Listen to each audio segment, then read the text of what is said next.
Hi guys, welcome back to our YouTube channel. In this video I'm going to be showing you how to make garri two ways, the yellow garri and the white garri, with the use of cassava. So let's get right into it. But if you have not subscribed yet, please, I'm begging you.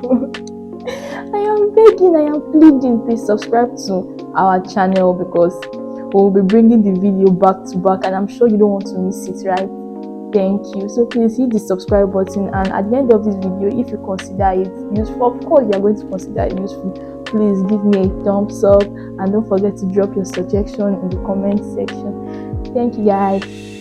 Let's get right into it.